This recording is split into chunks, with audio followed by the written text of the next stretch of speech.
Good evening, everyone. Welcome to Outside the Fence, brought to you by Misfit Productions. And our sponsor, we got to always cover Richie's Smoking Barbecue.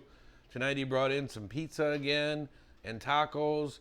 And just a heads up, Richie, you know, some of the Catholics out there, you know, it's Lent season, believe it or not, and you can't eat meat. So you got to work on smoked fish tacos. Just an idea for you. But I guess he's going crazy on this pizza deal during this pandemic. You know, you can... good food, great sponsor. Old racer at Rockford. You remember Richie Lane? And oh, yeah. He's been around for years, and now he's in the restaurant business. So thanks again, Richie. We got an extra deal for you later tonight. We did take last week off. Kyle had to work. We had some other prior commitments for Outside the Fence. But we're really, really excited tonight to bring back and welcome Rich Bickle, Jr., technically. And I feel like a senior. Well, you got an AARP card probably by now. I just seen my dad the other day, so he's still doing good. Is he? All right. Yeah, that's good. Still building motors. Amen. The quick Rockford Speedway highlights. Tomorrow night we are holding our 72nd championship banquet at the Forest Hills Lodge. Been rescheduled twice. And believe it or not, we're 10 people less than we had last year, which I thought would be... It was over 300. I thought it would be like 250 because of everything that's going on, you know. And technically, Illinois, we're only supposed to have 50 people in a room. So we've got 6 different rooms. So we're covered on that. Well, 6.5 because we're a little bit over 300. But that's always a fun event. Kyle does an awesome job with Misfit Productions. Recaps the whole season. We got 2 giant screens so everybody can see it. Great event.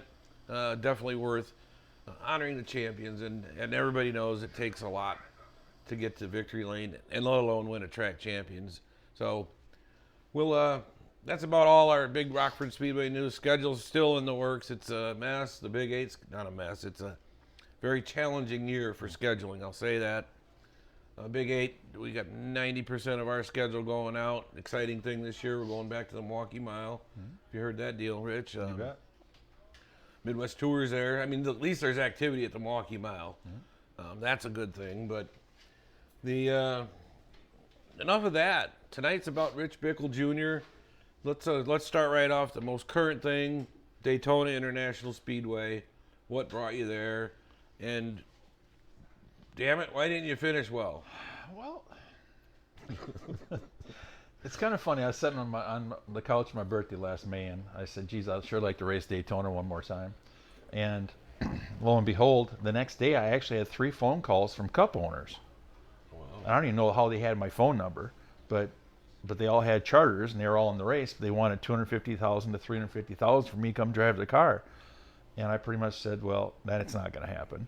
I said, I want to come race, but I'm not going to give you $250,000 to come drive the car in the race. Right. So I don't even know exactly how it happened, but my old crew chief at Petty's, Mike Cheek, got a hold of me and he said he had ARCA deal, and it was Sean Core, and that he had another car and the car was good, and I said, well, let's put the deal together. So we put some stuff together and got to go down and do it, and he actually got my number 45. We made it look like that car, Right, my old yeah. terminal trucking colors, and I went down and we qualified 4th, and had a really good car for the race. And lap 10 we got kind of run into and wrecked the day. On the restart, wasn't it? On the No, restart? just lap 10, just started the race and just trying to make some laps and get to the end. And I had a top 5 car, I know, in my mind. I mean, the thing was really good, but I got hooked in the right rear and got sent sideways, and I hit another car in the left front behind my right front tire and knocked the crush panel out of the right side of the car. So I could actually see from my seat, I could see the racetrack through the firewall. And we patched up a couple times, and the bonding tape kept coming apart. But when it would come apart, it was like a sand tornado in the car. I mean, I lost 7 miles an hour and my eyes were full of crap. But they fixed it up one time really well, and we come from the back to the front, and then the yellow come out, and I was going to pit for fuel, I thought, and we didn't. And I didn't look over and hear the tape fell off. After I must slow down. The vacuum must have sucked it out the other way, and I didn't notice it, and that killed our day. If the tape was stayed on, and I mean, I know we ran in top 5. Because you were like, We finished 15th, but you were like 9th or 10th on that restart, and then I think well, that's we started 4th, and we just got in line. Everybody got side by side, and everybody thinks you got to lead every lap. And I was there just to get to the end, and we didn't get to the end. But it is what it is. That's interesting. That was, well, I was watching it, and I'm going, all right, he's doing good. And then Well, it's just I don't know, it must have been the last restart with like 10 or something to go, and you're 8th or 9th, and the next thing I know, you're off the screen. You're in 14th or 15th. we got back up in the top 10, and that's when the yellow come out and the tape fell off. Okay. And then the thing lost 7 miles an hour, and I went backwards to like 20th or whatever, and then we come in pitted with 2 to go and fixed it, and I passed a couple of cars, but that race is over. The people don't realize how much stuff's on the racetrack. Tires, sand, rocks. I mean, Not so much rocks there, just to find, the tire rubber, the tire's really hard, so it's like a powderish, and then the sand, of course, the Daytona floor is all sand, and I mean, I bet you for a week I would still wake up and I'd still get sand out of my eyes. It was that packed full. It's pretty crazy. so the other question is, were you the oldest driver in that race? No, actually, the guy that I run into after I got hooked was Dave Mater. Oh, Dave Mater. Yeah, and Okay, he's 65. He's been around. And actually, he wasn't the oldest. There was a guy there, almost 80 years old in the race. Wow. Yeah, and I didn't know it till he come up and started talking to me that he drove for Bob Shack Okay. from Chicago area. And Bob introduced me to this guy, and I didn't know he was driving the car, but he's a really small guy, and he got talking about racing and doing this, and I didn't know I didn't know, because I don't know anybody there except Dave Mater. And we got talking about it, and I realized that he's in the race. And he's like 79 years old, and he talked about whitewater rafting and doing this all around the country, and he said, I just do this to go out and have fun. And I don't know where he ended up, but, Well, it seems to do that is pretty cool. in today's world, all these kids that look like they're 13 or 12 or 14 is dominating ARCA and a lot of it. That's why I kind of wondered. I mean, it's not that they're dominating. It's just they got their daddies are paying for it. Oh, maybe that helps get them in the door. That's all it is. Because most of them don't have enough talent to drive a super late model, or most of them probably don't have enough talent to drive a big 8 car. But but when you get money, that's all that matters anymore. It's kind of frustrating to go out there and get involved in stuff. And I mean, the whole Daytona weekend was a disaster. Every race was a crash fest. And I mean, the problem is, like you said, these kids are under 18. You can't go over there and knock them upside the head a little bit, because that's what they need. Their mom and dad should have done it when they were growing up, but they don't do that. So, really, they should start at a short track somewhere. And then, I mean, is that really the best way? Some young kid out there, you start in karts or you start in motocross. Do you need the experience, or what Well, is the magic? you know, like I told some people down there at Daytona, I said, if you'd watch a Jeff Bodine truck wreck, I said, you can realize that you can get hurt here. I mean, I know Earnhardt got killed there, but that wasn't that really bad of a wreck. Right. You know, his seatbelt ripped and he fell out of the seat.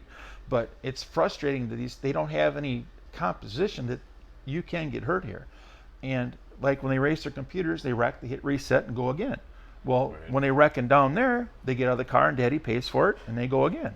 And it's just, you know, racing's it's frustrating to be part of that because it's not like it used to be. Back then, everybody used to help each other out. It was a good, well, not the good old boy club, but you know, Oh, you yeah, all, but it was. you would help each other out. Oh, yeah, I mean, it does happen a little bit now, but it's You know, it's not those brats, isn't it? I mean, well, really, it's really funny. We got talking about some stuff, and I remember when I was just getting going there, and I started getting halfway decent, and I remember I did something, and Trickle grabbed me and come with me. We went up in front of the hauler, and you know, of course, I'm 6'5", and he's 5'6", and he's pointing me. This is not how we do this. And I'll never forget that he chewed my ass pretty good. And I don't even remember what I did. I didn't think it was all that bad, but it must have been bad enough. And nowadays, nobody talks to nobody. I mean, it's like they look at me like I'm an antique down there, and I look at them like you said, little snot-nosed brats that shouldn't be here. And Yeah. It's a different world. I don't know. I mean, but up here, everybody helped everybody. Right. You know, there's a few guys who didn't help, maybe, but in general, if you know, I can remember going to places that there's some people I didn't really care for, but if they broke down, I would give them the part. If I had the part, I'd give it to them. You know, Certainly. and nowadays nobody even talks to anybody. It's just kind of a strange world. And you know, but after up here, after we race, we drink beer, and then we go to the bar and drink beer, and then after the bar was closed, we go in the parking lot and drink beer. Till the sun And comes out. it just now I don't know, it's a different world.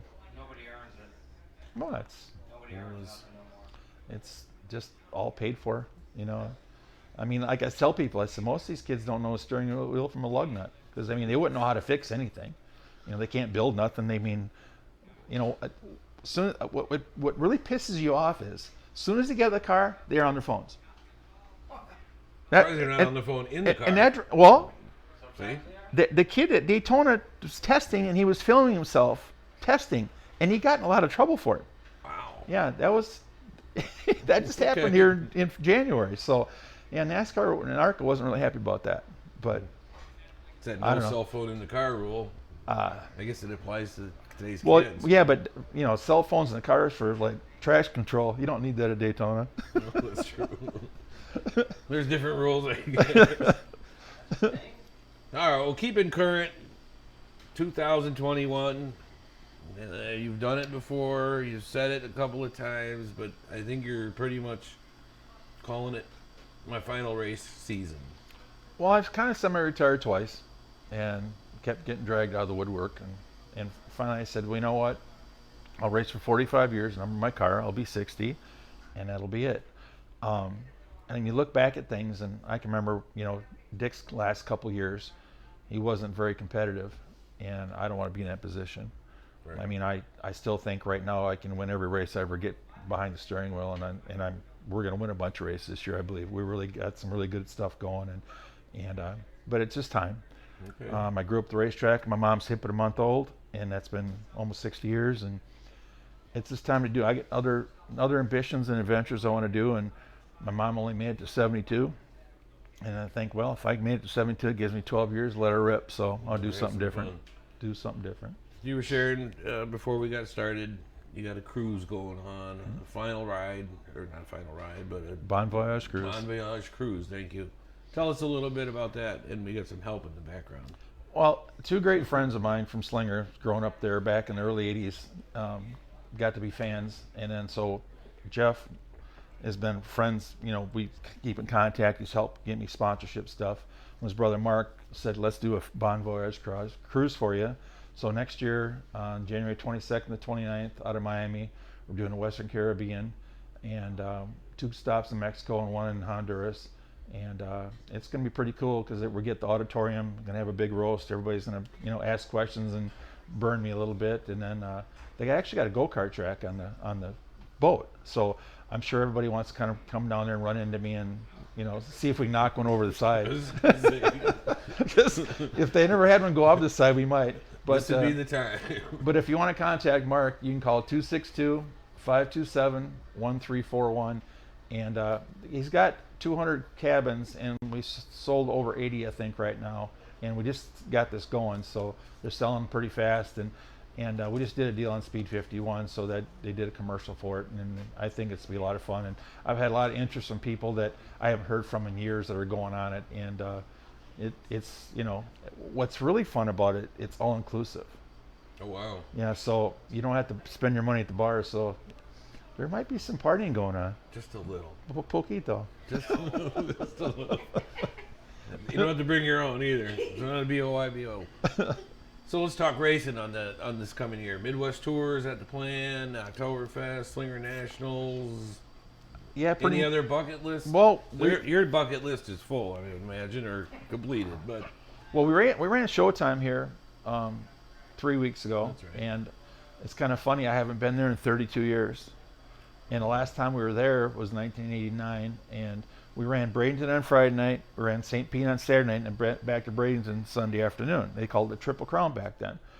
And I set a track record one Friday night, set a track record one Saturday night, which I still have the track record there 32 years ago. wow. And that's to look back at that. But I mean, we had softer tires back then. But and then back to Bradenton Sunday afternoon. So after the race Saturday night, we're drinking some beer in the pits, and there was a bar kind of like in the parking lot there, because this is like in a what do you want to call it? It's like in an industrial park, the racetrack is. Okay. So there was a bar there, which is not there anymore. But we went to the bar, and we got kicked out of the bar, and we were out in the parking lot drinking beer, and all of a sudden Dick Trickle goes, "Is that the sun?" Ooh. We got to Bradenton like 15 minutes late, and never went to bed. And we drank a lot of beer, and I'll never forget, there's an Octagon hamburger stand in the pits, and they had a water spigot up behind it, and I put my head underneath the water for about 5 minutes and set it down, went out, set fast time, and won. So I set 2 track records of fast time, won all 3 races, and never went to bed that night. So that's kind of how we did it back then. You know, it's just, you tell people that story, and they look at you like, you're full of shit. And I'm no. True story. Good times. I just, a sidebar to that, I remember seeing Trickle's boots. You know, he wore boots out his passenger window in his hauler outside the gate at Rockford. And he had partied all the way there, and he ended up winning short track. I don't remember what year it was, but he won that weekend. I was thinking, that guy's amazing. But like you said, that was the way you did it back then. I mean, so now with all the rules and laws and everything in the world, boy, you got to, well, you know how it is. Well, I tell people, 1990, I ran 136 races. Think of that. Most people don't run 20 races a year anymore. We ran 100. Now, that was running the ARCA race at Daytona, the Daytona 500, Talladega, and plus every short track race in the world, and running 4 and 5 nights a week. And I said, that really wasn't that hard. I says, the 136 nights of partying until damn near daylight was the hard part. That's what, you know, and people look at you and going, there's no way. And I'm like, people, you have no idea. I mean, it was at least 4 o'clock or 5 in the morning before you laid in the hauler for 2 or 3 hours and drove to the next track. It was nonstop. And I mean, and I, looking back at it, I wouldn't want it any other way, because it was more fun than you could ever imagine. Well, back to Rockford, you won the short track championship in '90. I mean, you started in late models earlier than that, but the last time you won it in 2012, I happened to be down in the pits after the race, and I came home when the sun was coming up. So I know exactly what you're talking about. And my wife was really mad that I'm coming to see Richard Bickle tonight. I said, it's too cold, honey. We won't be out in the pits all night. So this is some history back then. But let's go back to some Rockford stuff. I mean, we're in Rockford, a lot of Rockford stuff. The 45 car. We might as well bring this up because everybody wants to talk about it. Alex Prunty, short track championship, and the infamous Tubaford. Tell us about that. Well, we went through tech, and the roof was an 1/8 inch too low. So we had a 2x4, it was about that long, and I jammed it up in the roof and went through tech, and everything's fine. And well, I forgot we left it in there. And then when he wrecked me for the second time, ripped the whole body half off the car, and when I got to his window net, I looked down, and the 2x4 was laying right there, and I thought, this was meant to be. Perfect. I just wish his window was down when I threw it at him. But, you know, we've kind of made our amends a little bit. Oh, my God. So, Richie's Smoking Barbecue has this hanging in his restaurant. You're going to sign it here at the end of the show when we're done, but we just wanted to... I need a copy. Kyle, I think Kyle did that. I think we can have them. Did you get that on your screen? Can you catch that? Oh, Pretty. yeah. All right, all right.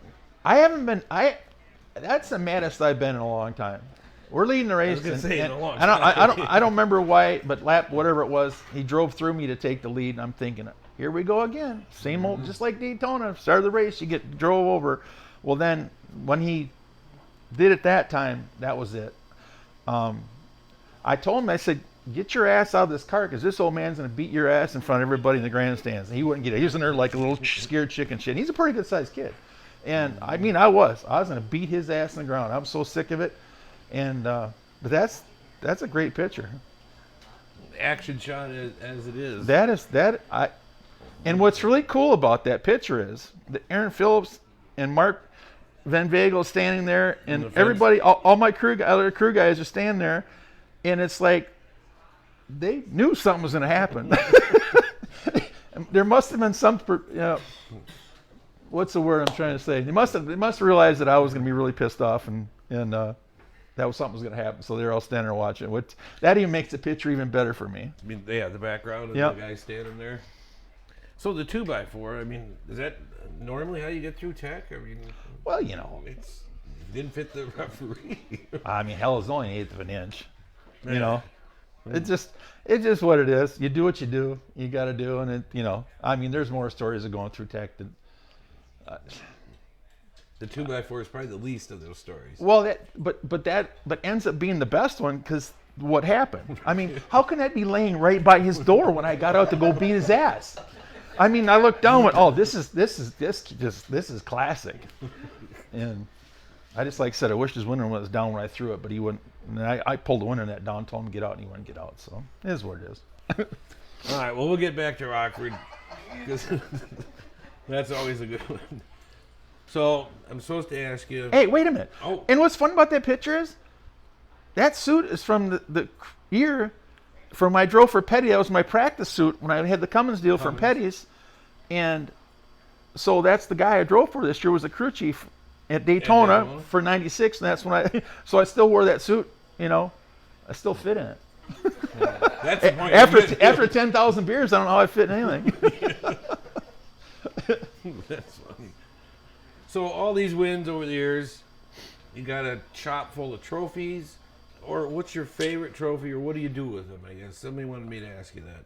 Well, as a kid, I was a national speed skating roller skating champion, and we lived in a small house. My dad had all his trophies there, and my dad won numerous track championships and tons of races. And I started winning all these little trophies from this big to this big, and I really had no room for them. But I always remembered as a kid at the racetrack, when Tom or Dick or Joe or whoever won, I'd be standing there like they are, looking at that picture, standing there getting the trophy of the trophy queen, going, God, I sure like to have them trophies. So I don't know if it's the first race or second race, but I won. I think it was the second race. And I thought, they really have no room for this at the house. So I walked up and gave it to the kid at the fence. Well, probably 450 of them later, I've given a lot of them away. And I got a few left. I mean, I kept a few, but very few. And I am going to do some really special stuff this year with some trophies that I have. The Slinger Nationals one. It's one of my old trophies I have from that. And I have another trophy I'm going to do something really cool at Oktoberfest. Okay.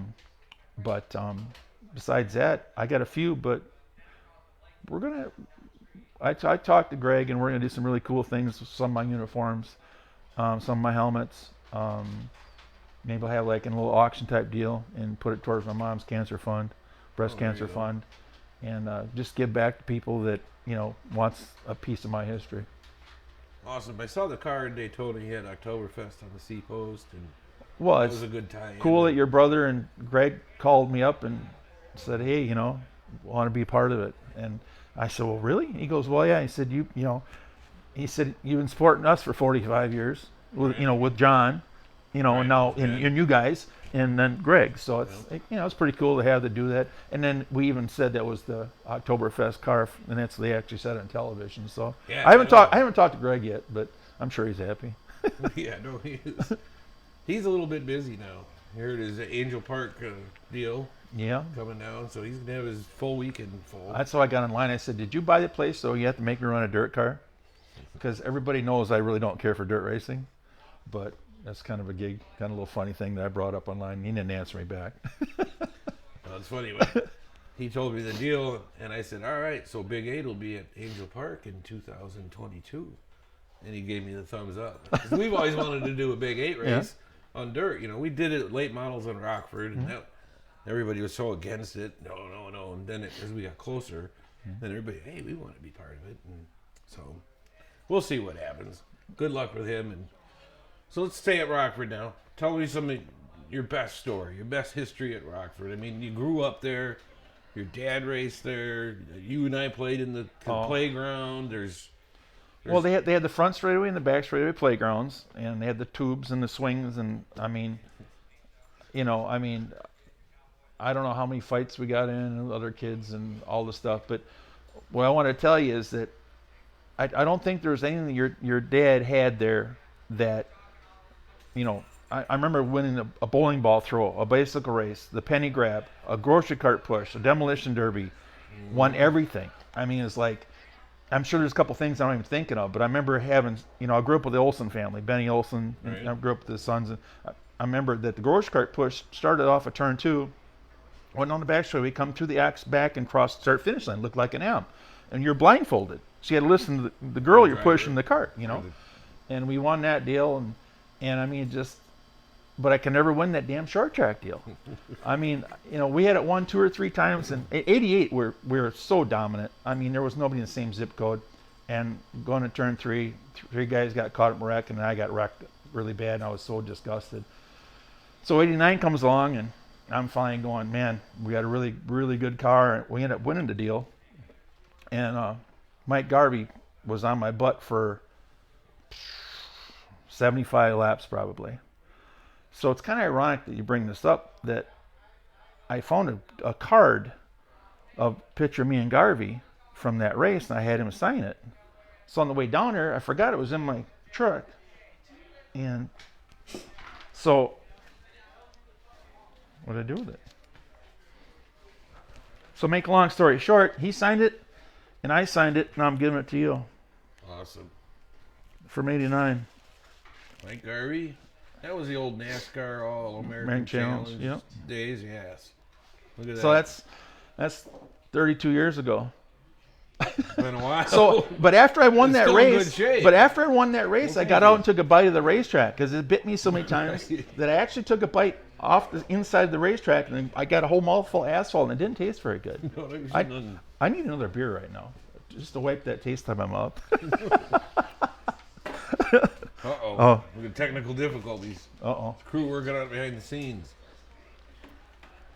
So what else at Rockford? I mean, you know some more other stories about Rockford. I mean, there's... Well, starting there in 1980, won the Rookie of the Year. I actually bought the body from Benny Olsen for $80, and we built the car in the shop and went down there, won the Rookie of the Year there in Lake Geneva and Madison. And so we would change, because at Rockford ran the cast iron exhaust and Lake Geneva. On Friday night we ran headers, so we had to change after Friday night. We'd go back and put the cast iron exhaust back on it to run Saturday and Sunday. And then, but we do other traces with that car, and that was back in the day when we tried to grow as many places as we could. And it was a totally different tire rule, because you guys run the Mickey Thompson street tires, and then they raced slicks at Madison, the Dells, and Slinger, but it was just fun. But growing up there, the partying at the short track was the ultimate. Okay. But before I really started partying there, my first ever rock and roll concert was there in 1973. Turn 1, they had a stage on top of the racetrack. Yeah. I'm trying to think of the years. And it was hot. Oh my God, it was so hot. And I remember standing in line to get into the track at the main entrance, and this old guy in front of me with a cane, and he had to be 75 years old. And I'm like going, wow, I'm 13. And all of a sudden these people come up, and this is a true story, He took a needle out and shot the guy in the arm. And next thing he's laying on the ground doing a fish flop. I'm like going, oh my God, I'm 13 years old. What the hell am I getting into here? You know? Well, thank you, my friend. So we get in there, and they had 10 or 12 bands, but Ted Nugent was the final. And that was like, oh my God, he's always been a rock and roller, and that was just so cool to be part of that. But so after that, and then we got a little bit older, and then so for the short track deal, I remember one night we're there, and it's my turn to go steal some beer. I was probably 15, and I'll never forget. The guy had a pull along trailer motor home, and the things are that far off the ground. Well, his coolers aren't like underneath the back door, but on the side of it. Well, I'm sliding underneath there to slide his cooler out to get his beer, and all of a sudden I heard him get up, or somebody get up inside. Heard the noise. And I mean, I'm like, oh my God, I'm scared to death. And this guy gets out, and he turns around, and he starts taking a piss. And if I had a bullseye in my hand, he never missed. It was an angle, I had my head turned, and I remember that he pissed, and I mean, my whole face and head, I mean, I was covered. And he never saw me. And do you remember how cold them showers were at your place back in the day? Oh, There was no hot water. I remember going inside there at 3 o'clock in the morning and taking a 40-degree shower. And let me tell you what, some things you never forget. They woke you up, didn't they? Oh. And Probably won the next day after that one. No, I wasn't racing yet. I was 15. That's actually the year I started racing at Jefferson. But oh my God, I remember the one year we were there partying, and it was so cold in Nampa. We all got next to the campfire. We all passed out. We all woke up the next morning. All our sleeping bags had burn holes this big in it. Thank God it was 30 degrees out in Damper. We all would have burnt up. That would have been ugly. You know, I mean, just crazy things that you remember and go through. But we had so much fun there. I mean, it basically, for me, it was growing, like home, Well, then you obviously took the road. I mean, like you said, Lake Geneva, Slinger. You, back in the day, that's what you did. You raced 3, 4, 5 times a week, and you made it work. We'd run Tuesday. You didn't have a big hauler. You didn't have a 45-foot hauler, enclosed hauler. It was No, my first trailer was Ray Selvog that raced with my dad back in the modified days. He had an old tilt single axle trailer. That's why I borrowed that. And then I built one. And then I worked a Dorsey trailer, and I got the old aluminum flooring out of a reefer trailer they had was all bent up, and I cut it up and shortened it up, and they had the sides and the ends and the roof, and I basically built a race car trailer out of a semi thing, and I had like $400 in it. oh, wow. And I ended up selling it to Scott Olerman after that. So I mean, it's kind of a cool story. But we ran Tuesday nights in Arco show. We run Thursday night Connor, Friday night Madison, Saturday night Dells, and Sunday at Slinger. So we ran 5 nights a week. So that's kind of the norm. So the one question: what was your worst wreck out of the whole career? My worst wreck. And I don't know what that means. You wrecked the whole car, or physical damage to your body. Well, you broke bones, broke arms. We're not talking motocross or no. You raced snowmobiles. My I motocrossed for 7 years, and I broke my skull, my forehead, and my nose off, and I Was that when you decided this is enough? No, that was motocross. Now, actually, I raced that day and won the first moto after my forehead was stuck out this far. It took me like 10 minutes to put my helmet and goggles on. And then the next moto, had a bad start, and I got up to like 5th or 6th, and then at Asplane, they had a whoop-de-whoop deal section, then I made a 180-degree turn to make up the hill, and at the end of it, there was an opening. There was 2 vans there, and I'm going, wah, wah, and all of a sudden the throttle stuck. And I started tank slapping. I went through the end of that thing, went right between them 2 vans and never touched them. But I'm laying there, and this woman comes up, and she saw me, and I'm just screaming because, I heard from before. Yeah, my nose is broke off here, so it's off the side. My eyes are bleeding out. My ears are bleeding. My forehead's, my skull is still dented. But my worst race car wreck was in Indianapolis in '97. I had the KFC car, and we qualified really good, and we're running 7th, and I was passing the car lap to go with about 10 laps to go, and I thought we had a shot at winning. And I come off of turn 2, and the thing got a little bit free, and I'm like, that's kind of weird. I did the big swing down the back straightaway, and I went turn 3, and the right rear tire was flat, and went boop, and it hit perfectly flat against the driver's side. My head hit the wall, broke my helmet, broke all my ribs off my back, half my side. Ooh. And we went to the hospital, And the nurse goes, "Man, you're busted up pretty good." I go, "Yeah, I know. This ain't the first time." And she's, "Anything I can do for you?" I said, "A couple Miller Lights would be really good." She goes, "I'll be right back." I'm sitting there and I can't breathe, I can't move, and all of a sudden she comes back, gives me a shot. And she comes back about 10 minutes later. I told her, I said, "Lady, I didn't want the whole case." And she kind of giggled. And they wanted to keep me there. And I said, I'm going home. So we had actually a commercial flight home. And I'll never forget, Benny Parsons was in first class. And he offered me a seat. And I'm walking through and I said, "No, I'm all right." And the next weekend we had a race at Flemington, New Jersey. And I mean, if anybody's broken the ribs off, and I mean, you can't breathe, you can't move, you can't do anything. And I remember I got in the truck on Saturday, and I got in one time. That was it, in and out. And it was just like, we were qualified second or third, and everything was good. So the next, got home that night, can't eat, you can't sleep, you can't do anything. I remember laying in bed, and I got one of them sneezes from hell, and I sneezed, and everything broke again. And I'll never forget, I remember crawling out of bed. I crawled to the bathroom. I peed uphill into the toilet. And I don't remember getting the racetrack. I don't remember getting in the truck. And we had the race won with 15 laps to go, and a piece of tubing off a couple lap trucks went through the radiator. And next thing, the water temp went up, and then poof, and so all the water was out of it. Right. And I finished, I crossed the start-finish line, and the motor locked up. It was so high. The last two laps was on hydraulic. I wasn't going 60 miles an hour, and two guys got by me, and I finished third. But I'll never forget, they got that motor to the shop, and they actually melted the heads down the block an eighth of an inch. Oh, wow. But as far as a wreck, that was by far the worst. As far as getting in a wreck, as far as breaking bones and not racing. Right. I mean, this last winter or fall, I had COVID, and that's the first 3 races I've ever missed in my 44 years of racing.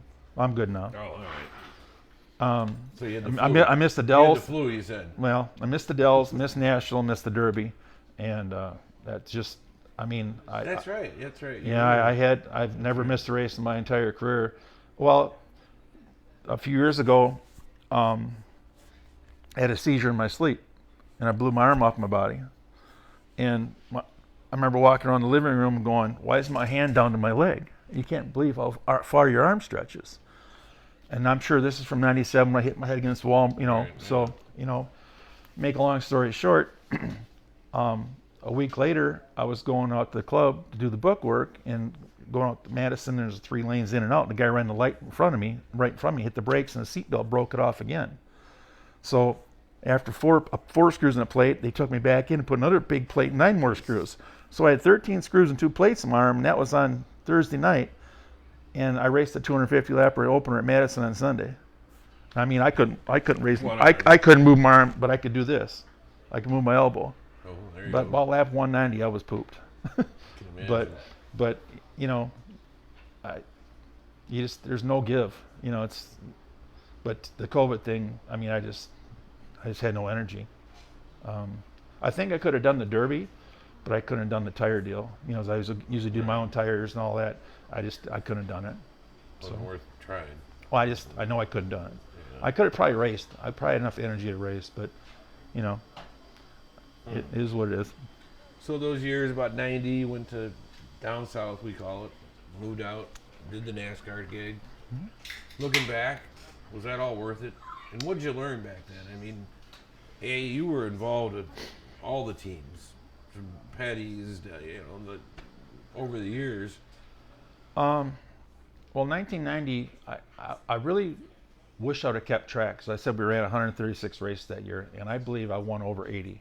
I know Tom and Dick won 67 features, but if we pulled in the pit area, you're going to run second. I mean, we were just so dominant, it was unbelievable. And the last 15 short track races, the end of the year deal, from up here and down south, we won 13 of the 15. And the other 2 I had won. I had a flat tire in one, and I broke a distributor in the other one. And I mean, just one of the cool stories is that we pulled in the Derby that year, and everybody's out there practicing all day, and they're giving her, and Phil goes, "You want to go make some laps?" I go, "For what?" That's how confident we were, just Right. For what? And he asked me like a half hour later again. And I said, nah, for what? He goes, let's go make a couple laps. So we had probably some 20-lap tires, and I go out and I'm like 2/10 faster in the field. And I'll never forget Jody Ridley come over and he goes, isn't it time for you to go home? and not in a bad way, but he knew that and I said, Joe, when I leave here Sunday with a check, I'm going home. That was the last race. And I remember pulling down with the Joe Shear Cube van, the red, white, and blue truck I got from Patch Products and Fran and Bryce. I'm going down the pit road and we go by Joe, and I had the 10,000 or whatever it paid. Out the door I went. And he just shook his head. And so, not that last year, but the year before, him and his son come in the hauler, and we got talking about that. And it's cool that he's up there in age, but to have him come in and talk about that was pretty cool to see them guys. But that's one of the stories that you don't forget. He's a winner back in the day. Oh. I mean, down south, obviously, that area. No, but 1990 was just spectacular. I mean, it was just so. What happened? NASCAR was growing. Well, what happened was the in '89, I helped Earnhardt Slinger, and he helped me get our car for Daytona and Talladega. Well, then the guy from the Dells in '89 owned a Cup car, and Carl got me hooked up with him, Carl Wagner. right. So I drove his Cup car at Atlanta and at Charlotte at the end of the year. We made the race, both races, and so for 90, he goes, well, I want to run Daytona. Well, we put an Oldsmobile body in the car, and we went to Daytona without engine. We didn't have nobody had a motor. So we got there and we rented one, and Alan Quickie pulled me through the 125s and got me to 15th and made the 500. And the guy wanted to come home. I mean, because we were not very good, but we ended up making the race. But anyway, won all them races through the year.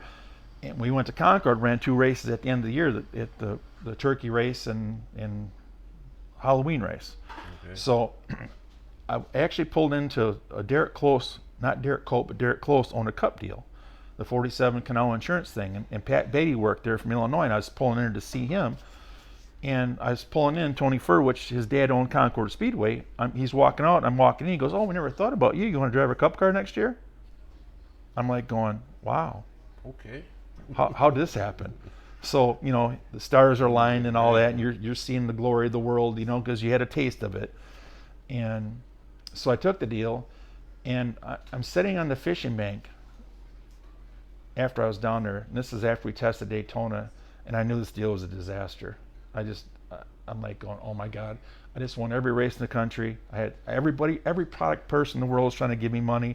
It would have been, I can't even imagine what a 91 would have been like if we'd have stayed with that.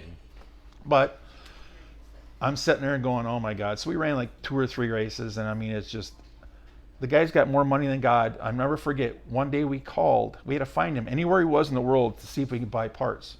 I think we spent 8 hours that day calling him. We found him in Holland or Switzerland or somewhere.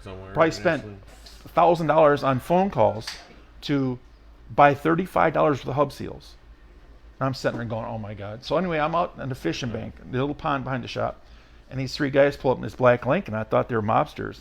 And this guy pulls out, and he goes, are you Bickle? I go, yeah, what did I do? And here it was Gene Eisenhower terminal truck, and he goes, can you drive my short track car for me? I'm going, God, please get me out of here. So he gave me the guy's phone number to Bill Boger to go put a seat in the car. And that's as much as I talked to the guy. We go to Myrtle Beach. Them guys don't show up till like 5 minutes before the race starts. I go out there, and the car wasn't very good. And I was running like 3rd or 4th, and I broke an inner tie rod end going to turn 1. And I mean, I planted that thing. I mean, the transmission was in my lap. And I got back in the pit area, and them guys were gone. I'm going, well, this didn't last very long. Yeah. So I'm down the Cup shop on Monday, and they got the car home, and all of a sudden he calls me up, and he goes, come up to see me. So I went up there. Now, I have not said 15 words to this guy. I'm sitting there talking to him. He goes, well, where's your car at? And I go, Wisconsin. He goes, where's your crew chief at? And I go, Wisconsin. Do you think he'd move down here? I don't know. I'll call him. So I called Phil Hammer. And I said, Phil, you want to come down south? Well, I guess. So he gets on the phone, calls Jerry Dennis. Jerry, load up the truck and trailer and go get Bickle's crew chief and his car and all his stuff. And off he went. Now he goes around his desk, goes to the safe and hands me $47,000 in cash. And said, there's a brand new shop down the hill, and let's go build race cars and let's go race. Now, I didn't talk to this guy 15 words my entire life. And thank God he saved me. And man, for 5 or 6 years, we had one hell of a run. It was incredible. It's a good story. But that's why the car was this, you know, it kind of kept them colors. That was his color scheme, Right. the black, the green. So it was like a tribute for him to run the car at Daytona this year for Gene. He passed away a few years ago, and I usually don't go to many funerals, but his one I did definitely go to. I can imagine. Well, your history, your background, that's what he didn't need to talk to you. It was all there. Well, I mean, obviously not as easy it is today, but Well, Ernie Irvin introduced me to him that in '89 there, or no, in '90 when I won everything at Concord. I just didn't, when he got out of the car, I didn't recognize him. You know, you meet 10 million people your life. Right. Hey, how's it going? You know, you don't even pay attention, and then it ended up being him. And him and Ron and Bub, man, them three guys, they had so much fun. Their deal was they would buy a gallon of Old Charter whiskey. I always called it Old Crater. And they had one 16-ounce Sundrop bottle. And the deal was you had to have Sundrop left when the whiskey was gone. So they would drink 1 gallon of whiskey and have Sundrop left out of a 16-ounce Sundrop. wow. And I don't remember how many times I helped Gene get down off the top of that truck and trailer. But, you know, but the stories we had at that shop, oh my God, between Zimmy and Phil and me, and oh my God, the stuff we pulled, and we had so much fun. Oh my God. And Ernie's shop was next door before Hoosier South went in. And you'd be down there and the doors would be open, all of a sudden be underneath the car, and all of a sudden about 20 bottle rockets would come in because Ernie's guys would shoot them all at us, and we shoot them back and forth. And we had a pole in the shop that if you screwed up, we'd tape you to it. Well, we taped Zimmy up to it like 3 times, and he kept just doing Zimmy things. And so one day we find it's got to be 100 degrees out. And it's brand new blacktop. And we taped him to a nitrogen bottle outside naked. It laid him on the ground. And about an hour and a half went by, and the UPS driver walks in, and he goes, do you guys know there's a guy out there naked taped to a nitrogen bottle? Yeah. He goes, I think he's dead. Really? Uh-oh. He goes, I'm thinking so. We went out there, and I don't know if he was dead, but he was pretty close. Need a little water. And it's like, he's just kind of going, and he was so white. I mean, the side that was on the sun, he was like a lobster. Another side, we got him up and cut him off and put his clothes back on. And oh my God, this fun we had. But when it was my turn, they got me really good. Oh yeah, they got me in that taped up the pole. And if you like, they tape your forehead back, and if you tape it too far back, you can't see because it makes you go blind. If you raise your eye button. Well, I was blind, and we had an old funnel there that we did all the run grease with. Well, they didn't clean the funnel out, and they put it down my mouth and put a quart of vodka down me. Ooh. And then they decided that they had to pull my pants half down and put bottle rockets down there and light them off. Well, they forgot that they decided to make the sticks about that long instead of that long. Well, it burnt everything I had off down there, and then some, and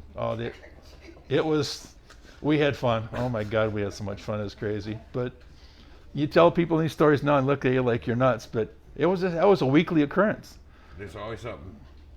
And one other story about down there, a lot of people don't know this story. Richard Petty's last race was '92, Gordon's first race. Well, I'm the car that Richard hit when he caught fire.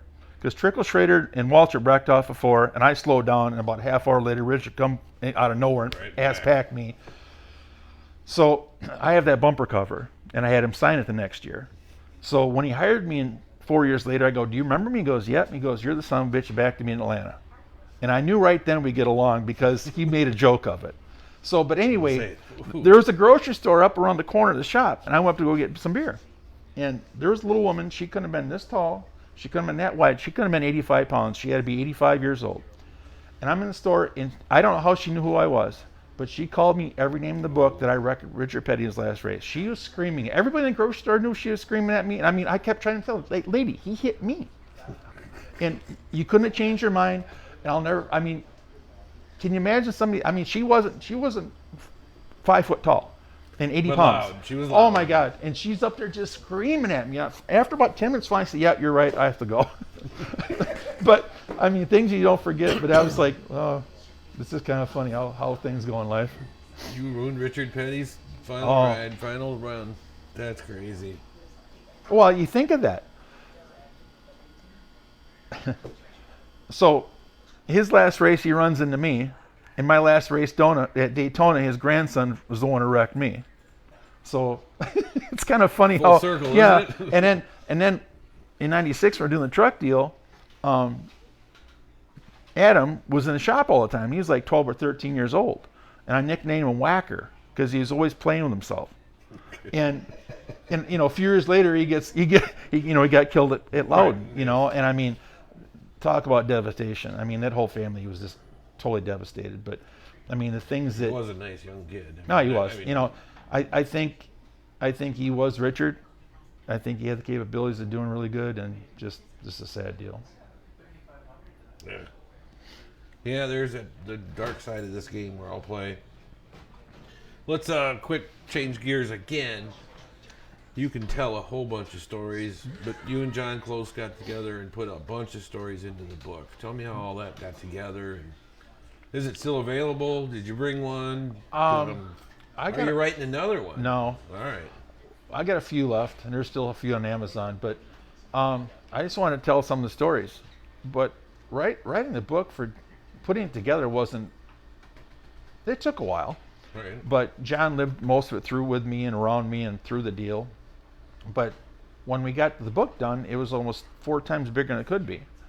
So to take out all the stories and how do you make the book flow and how do you make everything work, that took longer, I think, than doing the whole book, to take out all the stuff.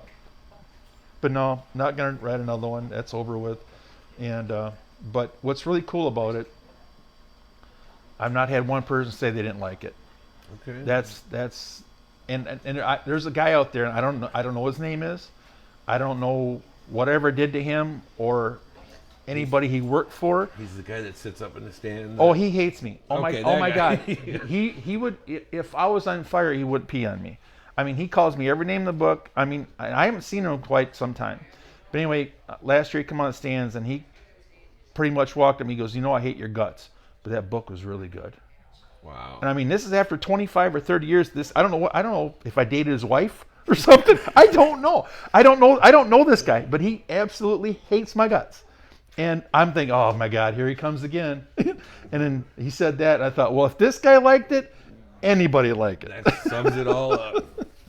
See, you got fans everywhere, not that they all like you. Well, I mean, that's what I mean. There's always that one guy in the stands.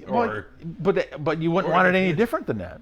Well, yeah. I mean, you really wouldn't. I mean, that's what makes the world go round. So would you be the hero or the villain in the racing world? I mean, over the years, there's people that just don't like.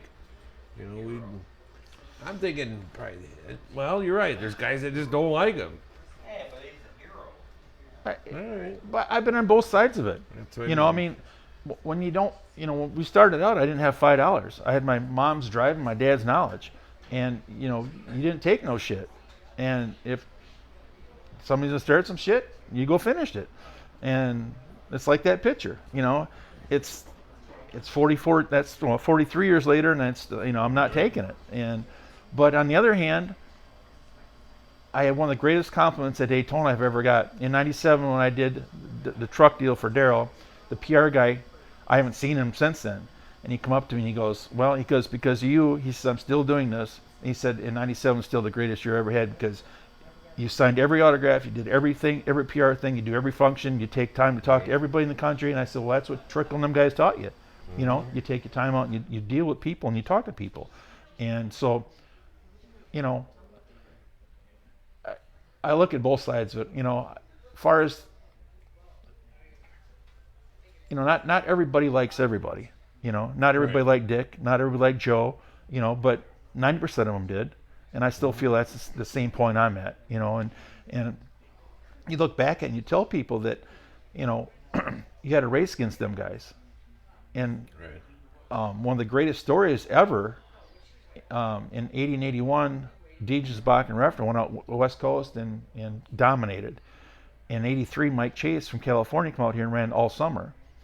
And he's like, he got here, and I if I remember right, he didn't make a feature till mid-season at Madison. Think of that. He ran 4 nights a week and never made a feature. And he had more money than God had. And he worked for us in a deal, and he finished 17th. I'll remember that because the Darrell number. But anyway, he worked for me in a Bush deal in 2000. And we got talking about that year. And he goes, he said, I knew Trickle and Shearer were back there. He said, but when I got back there were 40 more you sons of bitches nobody heard of. And I've always told everybody, and from that time frame, that era, out of the 50 greatest short track asphalt racers in the world, 40 of them for this area. You take, Ridley and Blue and them guys from down south, Larry Phillips, a handful of others. But I'm telling you what, and to win that many races I did against them guys, it just, you shake your head at it and you go, my God, how did it happen? It's amazing over the years what you've been through. Longevity. And you made it this far, but you're right. Successful drivers, people start to hate. I mean, not hate, they dislike. Well, And that's the nature of the beast. That's racing. Hey, he's dominating or he's cheating. Yeah. That line gets pulled in, but well, it's just, it is what it is. Like I said, this year we're gonna do some really cool things, and and last year I got to drive Trickle's tribute car at Lacrosse. Fast, yeah. And then I should have won that, but I didn't know where to go in the last lap. I didn't want to wreck the thing, and I let off, and I got passed, but which is fine. That's right. That was so. And then we ran second in the tour race, and I think there's another record that'll never be beat. I won in '86, and I'm on the podium 30 some years later. Who's going to do that? Most people don't race 30 years. No. But that was, it was a good weekend. 2 seconds, but this year when we win, and I know we're going to win. Mm-hmm. There ain't many guys, I think, in the United States Americans say they can win a super late model feature in 5 decades. I pretty much doubt that. There ain't many. There's a few. Maybe a Larry Phillips, maybe those kind of. I don't know. That's a long time. That's a long time. Yeah. So. All right, I got to throw this quick. We're running out of time. Politics. Tell me your best take on today's political world we live in. Do you really want to go there? I think maybe you got 2 minutes. 2 minutes. Sum it up. Make it real quick and easy, because. I told the girl that cleans our bar today, I said, if you can line up 50 of the Democrats, the worst ones in the United States. Now, this is true. So I've said it to more than one person. I could take 50 bullets and shoot everyone in the head, walk right over to prison, walk myself in jail, and said I just saved the world. And that's my opinion. All right. He did it in 2 minutes. And then I would be a hero. There you go. At least to the real people of this country. So, and if you're a Democrat, you don't like me, so be it. I had actually a guy that worked for me in '81 painting my cars. We got to do it online the other day. Yesterday, really hard. Because he's so far on the left side, and I'm like going, you got to be. It's impossible to be that stupid. But obviously, if you want a free ride and get the world to hand you everything, that's what you want. And if you don't see it that way, I'm sorry, but if you don't, something's wrong with you. Perfect. You got it done in 2 minutes, and you got some good talking points on that one. One more other deal on music. You're an Elvis fan. You're God, who else was it? Everybody. Any rock and roll. All right. I can't stand country. I was just gonna say country. There's 2 things Trickle and me didn't have. He liked country western smoking, and I despise both. So we're talking about the Olsen family. I never forget growing up there, and remember when Get Your Wings, the Aerosmith album, come out, and we wore it out, and then in Loudon and what year? I can't remember what year it was. Anyway, Kenny Wallace walks me and goes, "You're a big rock and roll guy." I go, "Yeah." He goes, "Do you know Aerosmith?" I go, "Well, yeah." He goes, "You like him?" I go, "That's my favorite band." "Well, come here." And he introduced me to Brad Whitford from Aerosmith. So we hit it off, and we become friends. And he was actually going to come drive my short track car at Concord. They played in Atlanta, and they were going to fly and do Charlotte, and they were going to get up early and come there so he could do it. Well, them other guys wouldn't get up, so he didn't get to come do it. But I'll never forget, it was just always him and Steven Tyler. The rest of the 3 guys you never hardly ever saw. But Steven Tyler could never remember my name. He just always called me Too Tall Race Car Driving Motherfucker. And we were backstage with him so many times, it was crazy. But that was you can't make things like that up. So, to end up having your favorite band, to end up meeting them and being friends with one of them and then hanging out with them, it was just, how the stars aligned, from a kid from Edgerton that had nothing. So that's one of the cool stories I got to live through. Too Tall Race car driving motherfucker. Okay, that's a good one. So All I got to tell the story. All right. We're backstage at Charlotte, and he's got a thing around his leg. And I go, what'd you do? And he goes, well, I was swinging the mic stand, and the plate hit it and knocked his ACL half out.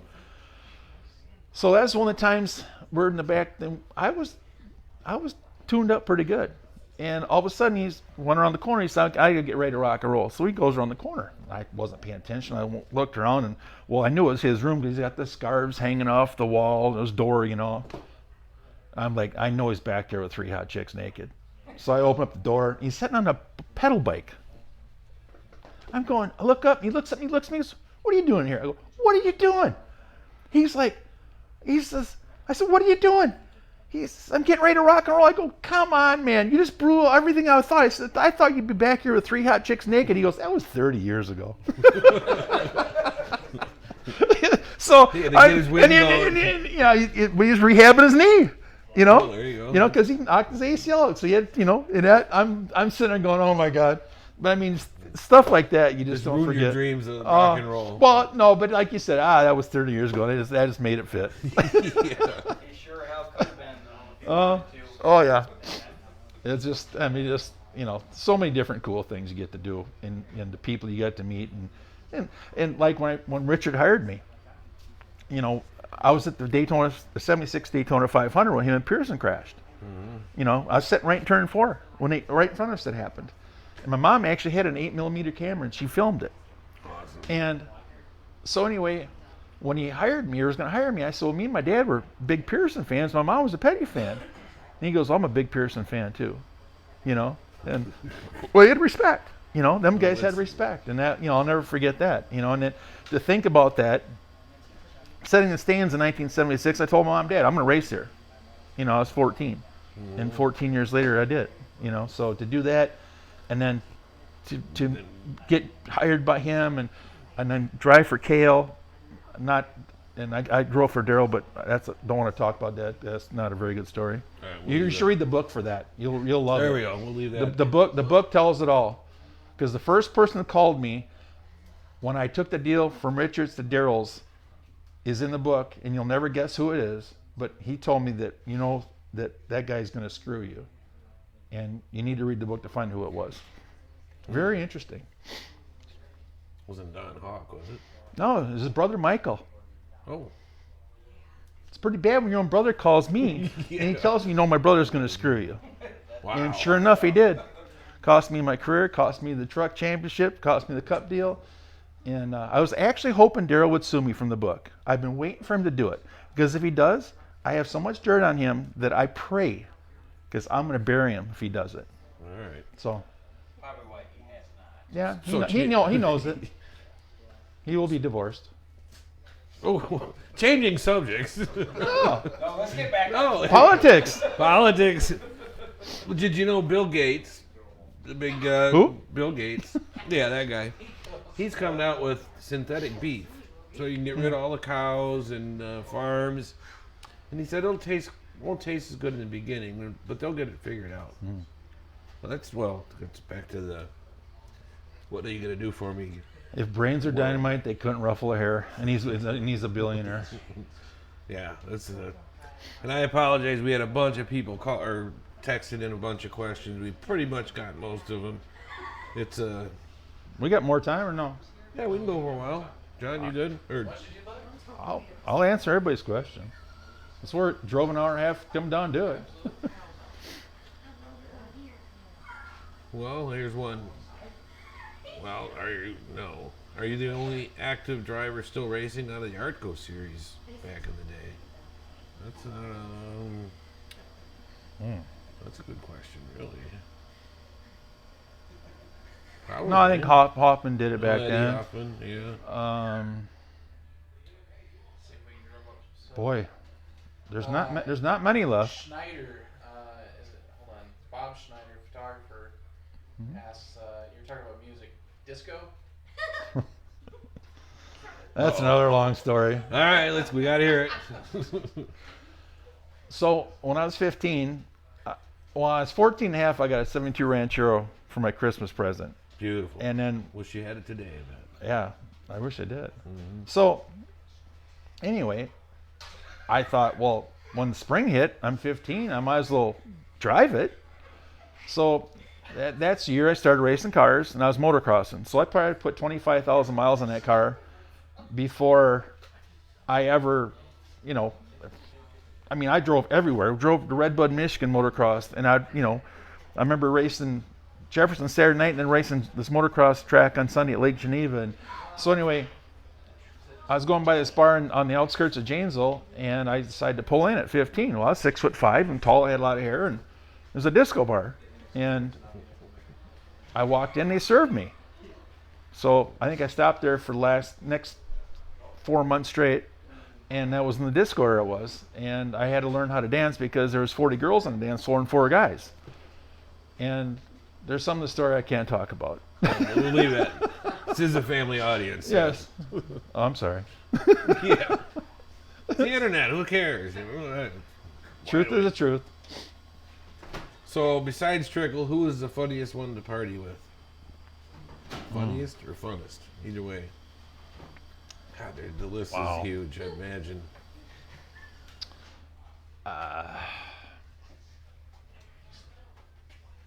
How do you answer that question? I know. I mean, Joe wasn't a partier. Man, a few words. Yeah. I can do the Jim Buck. Can of Pabst and a cigarette. Glasses were so thick that you couldn't see them with weld specs. He was cool. God, all the guys growing up. Jim Weber. Man. I mean, the Minnesota Jim Weber, not the one from Illinois, because that's a different genre. He was always a handful. It depends where you went. True. We raced everywhere from Calgary, Canada, to Miami, Florida, to Washington, to Phoenix, to New York, to Maine. I mean, you party with so many people that. So maybe not just partying, but going to all these different racetracks. And what I think I've learned over the years is you go to the racetrack, and it's the same person, but just a different, like your home track, or let's say Slinger or Rockford. That person, the guy that works on the ramp, or the pit gate guy, they're really the same person, but they just got a different name. I mean, they all kind of act the same, and it's really weird how they. I guess I never thought of it that way, but you're kind of right. You see these people, and, that's that's Jimmy A. And you just lost him after how many years? Right. I mean, we got a big tribute for him and Stan Burdick. Those guys that. Amazing. You look at Slinger and. Now Leonard's running it now. The pits, basically in the pits. Yeah. He's taking care of everything. He's on line everything, and me and him grew up because he lived right down the road from the Olsons. Yeah. His dad raced forever, and it just. Did you ever go out and sell ice cream with his dad in those trucks? No. I'm sure we ate some, but never sold none. I always wondered what else was going on with those trucks, but you never know. Boy, you're getting a lot of good to see Rich. What a great guy. It is. I'm glad to see you make it down to our podcast. Well, this is the second go around. That's true. Maybe have one more left. Do the final before the end. Well, we're off during the season, Yeah. I'm not leaving till after the Derby next year. You got 2 bars still going, so you're busier than heck. I got plenty of stuff going on. Yeah. Racing should be fun this year, though, right? Well, I'm gonna make it fun. Okay. It's like after we're walking out of Daytona, I give the old girl a good kiss goodbye. You think about that. Go there in '76 and then race there in 2021. That's a long spread, and to set there and all the tracks. And end of the year for you guys, and then going to lacrosse, and that'll be my last race in Wisconsin. They're all gonna be tough because this ain't gonna be easy to quit. It's gonna be tough. Well, you've tried twice. You failed at that. So. Yeah. Well, sometimes you're not smart enough to quit. Exactly. But you got support. You got a good crew. You got a good equipment. You're right there. Yeah. Last year we should have won 4 or 5. The most disgusting race of last year was the Slinger Nationals. We bottomed out qualifying and started 20th, and I drove to 4th or 5th in 30 laps. And I was 4/10 faster from the field. I've never had a car there like that in my life. And the solenoid on the starter shorted out and drained the battery dead. Now I've sat in a car and I didn't know what happened, but there's many times that was one time I wanted to sit there in the car and cry because I mean I think I'd have lapped the field if I not even trying. It was just so dominant. I mean, just I've had crazy stuff. It's like going to Florida here this last 3 weeks ago. I broke a 3/4 Heim joint off on the upper link bar. I've never done that. I mean, just I've had some crazy things happen. But you had like talking about 1980, I couldn't lose a race. Now, just the ball's in the other foot. But it'd be different if it was old junk, but it's really good stuff. It's all brand new and just having part problems. But So is it stuff's getting made across the seas in China, or No. what do you think is I don't think so. It's just Or is everything getting lightened so much that it's starting to we're getting stress I mean, failures? a 3/4 steel Heim is, I mean, how do you make your car fast these days versus back? well, things are so far advanced. And you're talking shocks, the Yeah. suspension. the problem with these cars cars nowadays, themselves. they're too technical. I mean, the bump springs and all that shock stuff, and they're just a pain in the ass. I mean, great example at the Dells 2 years ago. I took an 1/8 inch shim out of left front and a 16th out of the right, and we flipped it because I was a little tight in the middle of the corner, Okay. and it made the car sideways. And I finished. I would have won the race handily if I'd have left it alone, Don't but mess with I it. made it loose and finished third. It's just that little bit on these things are so technical, and it's unfortunate because I've raced at 226 different racetracks, and back in the day, you would change gear, maybe a spring or a shock. Springs. Depends unless you go to Slinger or something like that. Right. But you ran the same setup everywhere in the country. 10.5, 12 in the Panther bar. I mean, you didn't change nothing. And now it's like, oh my God. But it is what it is. So, what is your favorite short track? I mean, there obviously there's a difference between the super speedways and stuff. And let's stay with short track. That's what we're all about. Oh boy. And I'm not, you don't have to say Rockford. No, You but that's can one. I mean, Slinger and- I'll put top 5 would be Rockford, and a lot of people don't like it. I don't know why. I think it's one of the hardest racetracks ever to race at. It's a good place to learn. I love the old Lake Geneva. the flat. The flat, that really made you learn how to race. Love Slinger. I like Bradenton. Concord, the tri-oval was ungodly. I mean, to go into turn 1 and slide by the wall and just barely get out of it, put it to the wood, and go through that tri-oval and come out the other side. I mean, you were hauling the freight back in the day with aluminum block, big motor Ford with a 4-barrel on it. I mean, it was like qualifying there was exceptionally fun. I mean, on the edge of your seat. you had some huevos. It was a good time. Do you run Winchester? Yeah. Is that incredibly fast too? Yeah. I mean, Is it scary? I mean, there's guys say it's Winchester scary. I don't know. well, Salem, Winchester, Bristol, to me, it's all the same thing. Just, I mean, the only thing about Winchester is that I was there in '81 when the shower got killed. I just actually walked out of the stands to walk underneath the stands to go underneath the pit, go to the pits and congratulate on the 10 to go. And I heard the loudest kaboom I've ever heard. And I ran up the track and he's sitting right in front of me. And it hit the inside pit wall and with the left front and it ripped the car apart. And the only thing that held the car together was the right side heat post down to the frame rail. And the roll cage was ripped apart and the floor pan was laying there. And I mean, I knew he was dead.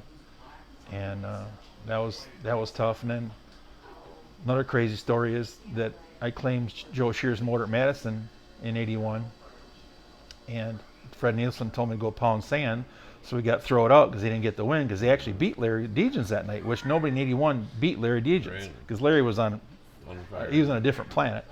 Well, Larry goes, I'll sell, you can take my motor, you can claim mine. I said, well, I know it's better than my dad's home built stuff, so I bought it. And 2 weeks later, I won my first ever feature at Lake Geneva with his motor in the car the night he got killed at Kaukauna. So '81 was not a good year for me with Pat and Larry. I mean, just think of that. I mean, getting out of the stands to go see Pat, congratulate him because he run second. He won the rookie deal. And then to win your first ever race with Larry's motor in the car, nice to get killed at Kaukauna. That's kind of. That's a little strange, yeah. And then you're talking about strange stuff is the day Trickle killed himself. There's a whole nother story I got that's really strange, but that's for a different time. Yeah, that surprised all of us. But apparently it was hurting and he didn't. And that's kind of like Trickle. He really didn't share that side. Well, you know him a lot better than I did, but Yeah, we were pretty tight. that's But the story that the day with me, is really, really, really strange. And I actually told when I bought his daughter up there at his memorial last March, I told his daughter the story, and she was like blown away. And it's funny how close you are with some people, you know. And I'm not a big, you know, guru type, you know, thing how things are in life, but that was a really strange day for me, and it'll never change. It's just like, wow. But sad day. Should he have stayed in the Midwest, or you think that was his time to move down south? Well, I mean, you know, unfortunate that Bobby got hurt and Alexander got hurt, and it was his shot, and you know, we both kind of mirrored each other's career. He raced snowmobiles, I raced snowmobiles. He went down there and he did okay, but he ended up driving a bunch of junk and trying to make it halfway decent. And that's kind of the same situation I was in, you know. And it's eerie how similar that we almost have the same name, Richard Leroy Trickle, Richard Allen Bickle. I mean, it's just, we have a lot of things, you know, in common. And one cool thing with him is that I knew it. The year before he did that, he was at the Nationals, and I said, "Come here." We went in the motorhome and we drank some beer and we talked. And I knew for some reason I knew I had to tell him what I thought. And we talked, and I said, "You know, in '85 you told me that I was running pretty good and I beat him a couple times." And he said, "Well, you passed the Dick Trickle School of Racing." And I mean, I was like, God told me I was worthy. And when I turned and walked away, you could not smile off my face. And I actually, it was my first ever half-mile feature win was that night at Kaukauna, you know. And so I told him all the stories. And my first ARCO feature win was at Iliana in '88. And he's underneath me coming for the checkered off of 2, and I run him the infield. I know he was mad at me, but I didn't want to lose no more. And so I think it was the second last year, I was lapping up Slinger for the Nationals, and he never turned. And I know he wrecked me on purpose. I was leading. And I said, "It's okay, Dick." I said, "I get it." That's what we were talking about earlier, that he got to the point where he wasn't competitive. I knew that had to be tough for him because, and I told him, I said, "It's okay. I know you did it on purpose." I said, "It's all good." I said, "You taught me more and helped me more." And so I told him how I really felt about him and how everything he's done for me, and he said, "You know, nobody's ever told me like that," and that made me feel good. And 6 months later, he wasn't here. Wow. Kind of crazy, but yeah. Well, on the other lighter side of life, I mean, but you're talking about life and stories and people. It's you real. know, It happened. You know, and what's here's another funny story about the Dick deal. Me and Tom Reffer were never friends. Every other week at Madison, he would dog time. He'd start up front and drive away. And then the winner had to start behind fast qualifier. Well, every other week, he would dog time. And I was like, "Tom, you're one of the best there is in the country." And this is 85 or 86. And I mean, I was pissed. So Bob Schmelzer run the pit gate. And I said, "Hey, Bob, can you watch this for me?" He looked at it and goes, "Oh, this ought to be good." So Tom comes in with his open trailer, and I took 100 pounds of dog food, and I dumped it in the seat. Well, the guy leaves, and no man, and we're fisticuffs off. We're in the pit shack, and we're swinging. And so me and Tom never seen eye to eye a whole lot.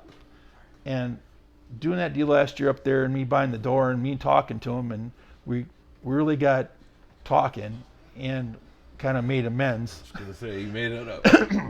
Now what's really funny is that everything I say online on Facebook, he likes it. You know, it just kind of blows my mind. But, you know, I mean, he was as good as Dick ever was. You think about him, Dick and Marv Marzoffa grew up in the same town.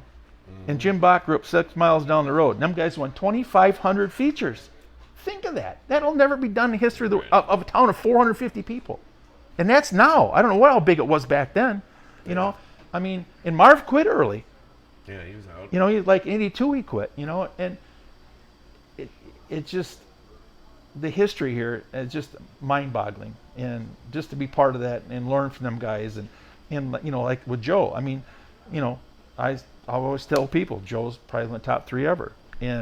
But to get him to talk to you was just, I mean, you had to pull, I mean, I always bought him and Dick's used left front tires. You know, I didn't have no money, and I would stretch the left sides, and I make right, you know, I just made stagger somehow, and But Joe, I mean, to get anything out of him was, you know, Dick, he'd tell you everything. He'd give you the world, tell you exactly how to do it. But Joe is, I mean, not that he wouldn't tell you, but he was so quiet and shy that it was just so strange. They're just totally just different people, you know. I just remember interviewing Joe Shear in Victory Lane. You had to Answer his ask the question. answer the question, and he would say, that's just how it worked, you know. But you had to know that would, well, as we all know. You, on the other hand, Well, you were a mouthful or a handful, you know, or you were on your own. You had it. Well, that's another thing. Learn from Dick. You talk to everybody. You have, you know, you if you want to promote yourself, you got to talk. You know, and there's another guy that, you know, was an ungodly racer that quit way too early. Dave Watson. Right. I mean, he, you know, he was on fire. You know, I mean, Dave was. I mean, he called me when I was in Florida here 3 weeks ago. I didn't even know how he got my number, but he called Casey Wegner and he got a number. And he called me up. And we, you know, shot the shit. I mean, I you know. Great guy, Dave Watson. Oh my God. I mean, Johnny Ziegler. I mean, the list goes on and on and on and on and on and on. So here's another funny story. I was like 6 or 7 years old, and that's when Johnny had that '71 Mustang convertible, and we're at Columbus.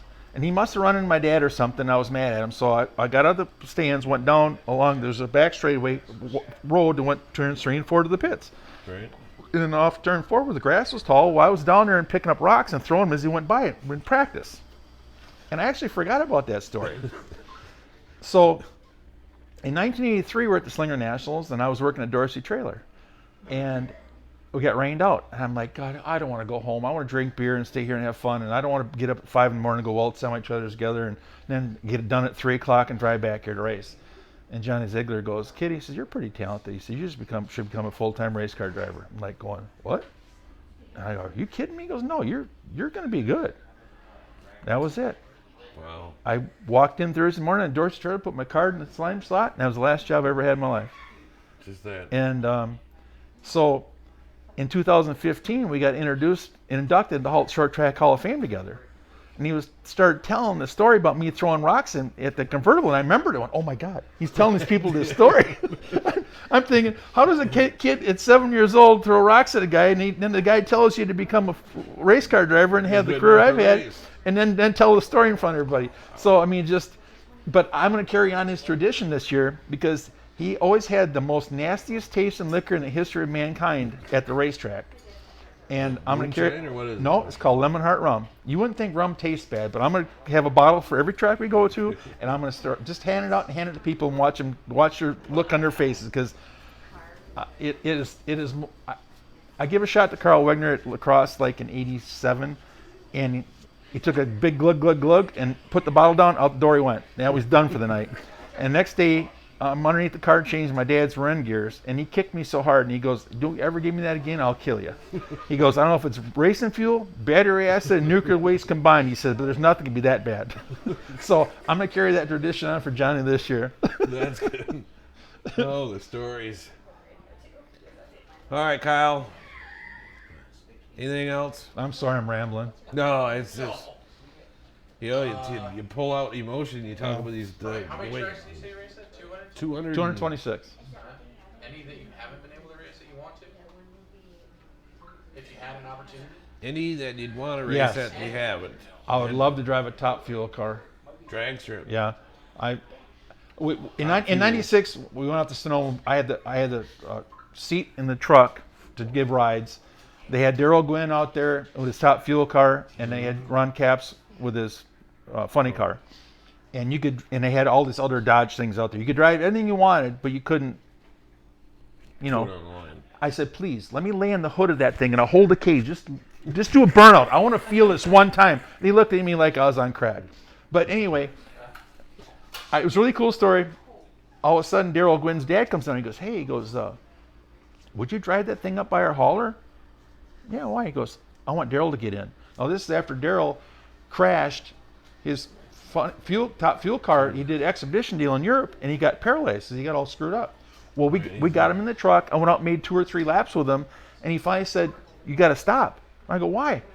He goes, because his legs were flopping and hitting the cage. He goes, I don't know if I'm hurting myself, because he had no, but we pulled in the pits. and his crew and his dad were balling, and he was so excited. He goes, "My God," he goes, "that's the fastest I've been since my wreck." And that's one of the cool stories I got to do that nobody has an idea that happened.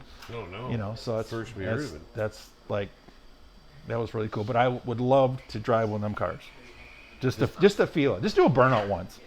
You know. I was lucky enough to get in the starting box with two top fuel funny cars, and when they take off, your mind just shuts down. I mean, you can't see. No, it's just like, what happened, and who the hell put me here? But it was cool. Oh. I mean, it was a rush. You know, like you never. There's expect. nothing like it. I took Darcy to Chicago a couple years ago, and I said, "You're gonna have an orgasm or poop your pants," and I think she did both. Yeah, we'll keep the comments to the back of the room, but other than that. So, all right, a couple quick current things. Ty Majeski. What do you think of Ty? Well, I think he's really good. He's very personable. I don't know why he's not made it down south yet. He had a couple opportunities. I don't know what's going on there, but I mean, I know the politics and how that goes. I hope he gets a shot at it. You know, I mean, but the problem is you got to have a lot of money, and I don't know if he's got that behind him. The funding to go. I mean, right now he's the guy to beat when he's here, him and Toby. And I mean, if I wouldn't have picked the wrong line at lacrosse last year, I would have won that race. Mm-hmm. But I picked the wrong line at restart, and it took me 20 laps to pass the kid. It took me 20 laps to pass before. But we're nipping right there. But no, he's good. He drives the car really free, but he's really good. Who's the best young upcoming super late guy in Wisconsin, you think? Anybody that sticks out?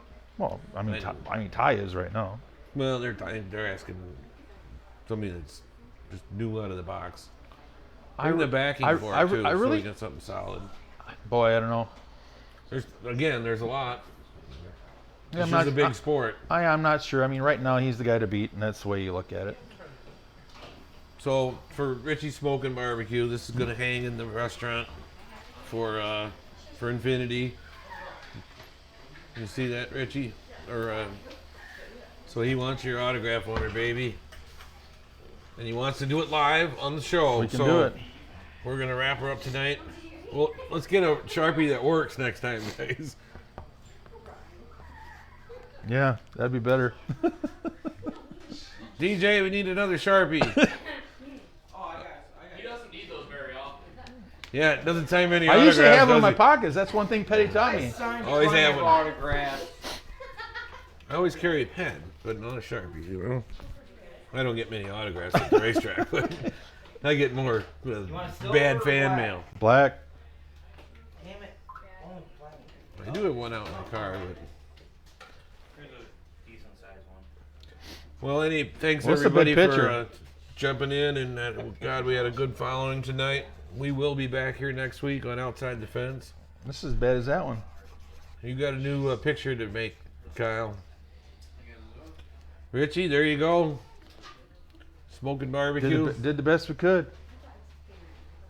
Well, we'll have to work on the little details. Let's have a Sharpie that works. I got one in my truck. I did should too. bring it in.